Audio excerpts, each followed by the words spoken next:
Refuge in Allah Ta'ala from Satan the accursed, with the name of Allah the Compassionate, the Merciful. Peace be upon all the holy prophets.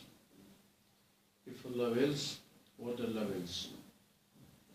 Today is 29th of July 2018.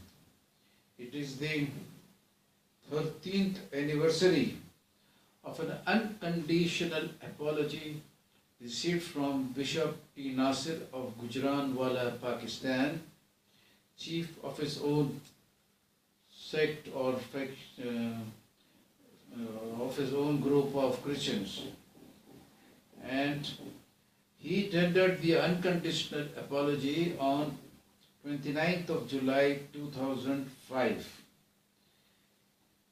And today is 29 July 2018, the 13th anniversary of his apology. Why did he tender this apology? I had written this article in about around the year 1986, about 32 years ago, and it went through different titles. One good title was also The Smiling Bible, because this is the common miracle of Jews, Christians and Muslims from the chapter Genesis and Exodus of the Bible, and from chapter 10, Jonah, Yunus in Arabic name Yunus al-Islam, and verse number 92.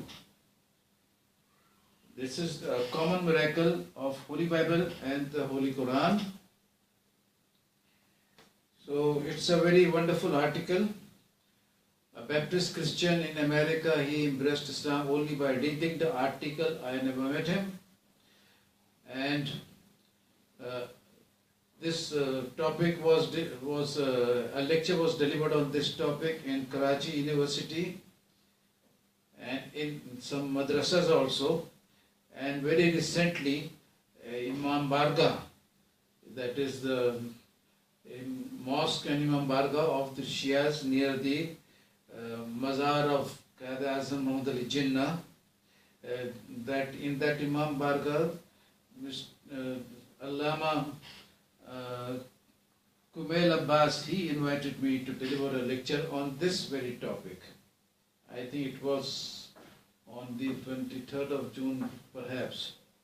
So the point is that when Joseph was dying, in the last verse of Genesis, he died at the age of 110, and before dying he instructed and took promise from his brothers and the companions that you will preserve my body and you will carry it when you will be rescued from Egypt. So they did not bury Joseph, but kept his body inside a coffin and kept it in Egypt. The promise was to carry the body when they will be rescued from Egypt, but the rescue took place 400 years later in the time of Pharaoh, whose name was Merneptah, and Moses, along with the children of Israel, fled from Pharaoh.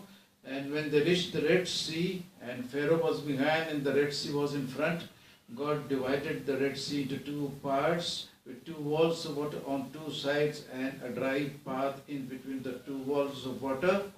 Moses, with the children of Israel and the coffin of Joseph, went across the sea on the other side, and Pharaoh with his 600 soldiers came following him, and they were in the midst of the sea between two walls of water. The walls of water collapsed and drowned Pharaoh and his soldiers, but the body of the soldiers was thrown out by the water onto the land, and Moses and his followers, Bani Israel, children of Israel, they saw these bodies lying on the shore. But then, since the bodies were thrown on the other side of the Red Sea, so The people in Egypt, they were curious to know why the king is not returning with his soldiers. Maybe a long time passed away. So when they finally came to search for Pharaoh and his soldiers, they couldn't find him on their side of the Red Sea.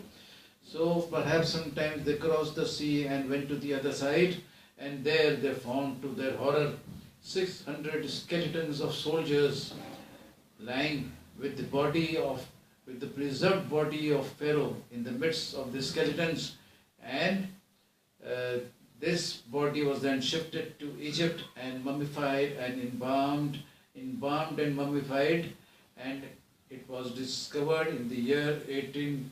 It was identified in the year 1898 and identified as Merneptah, and Maurice Bucaille proved that it was Merneptah who drowned while chasing Moses.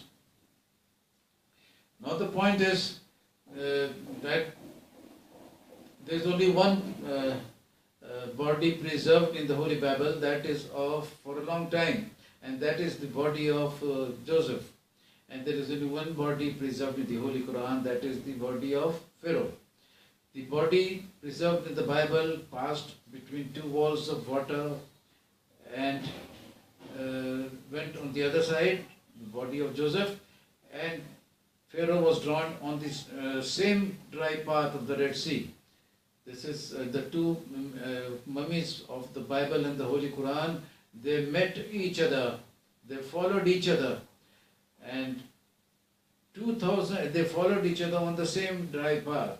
And 2000 years after Pharaoh was drawn, the Holy Quran was revealed, and the Holy Quran in chapter Jonah, verse number 92 said that the body of Pharaoh has been preserved 2000 years after drowning, and 1300 years later showed the body to the world. But God knew that after this body will be discovered, the Jews and Christians will start making stories. So some of them said, this Pharaoh was not drawn, that Pharaoh was drawn, this Pharaoh was not drawn, that Pharaoh was drawn. But God had made it a custom among the pharaohs in those days that whichever Pharaoh was dying in that period of time, his body was preserved. So whether they say it was Merneptah who drowned, his body is there. His father Ramses II, his body is there. His father Seti I, his body is there. His father Ramses I, his body is there. So many pharaohs are preserved with their bodies in Egypt. So whichever name they take, that body will be found there. And this is the miracle of the Holy Quran and the Holy Bible. And this is the first time that any bishop has tendered unconditional apology, because he had lied.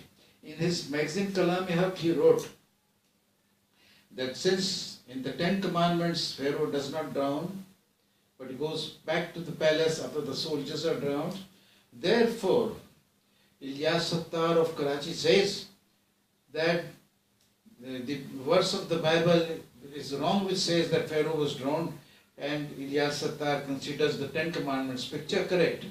I had very clearly written, even in my article, that 10 Commandments is wrong and the Bible is right that the Pharaoh was drowned. It's in the Psalms of David and it's in the Torah. The horse of Pharaoh went after the children of Israel in the midst of the sea and brought the waters down, drowned them.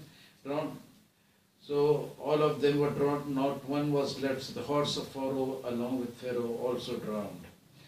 Then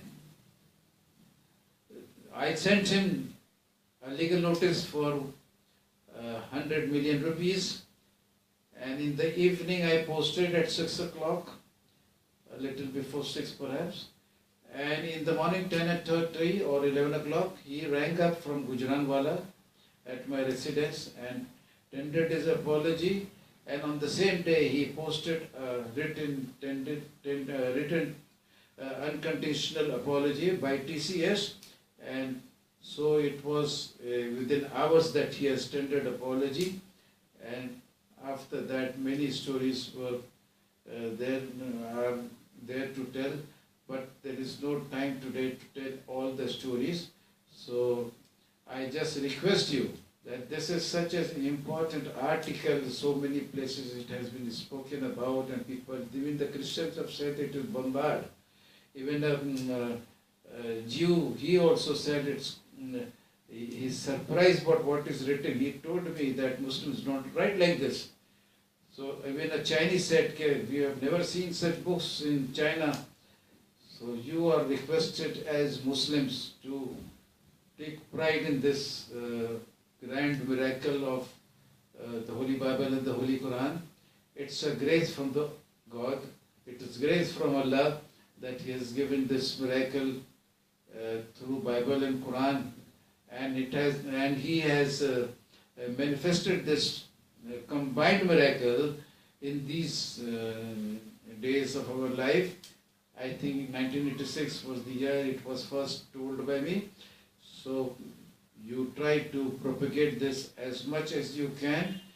You will find yourself happy in this life, and Allah will make you much more happy and comfortable in the hereafter. Well, goodbye.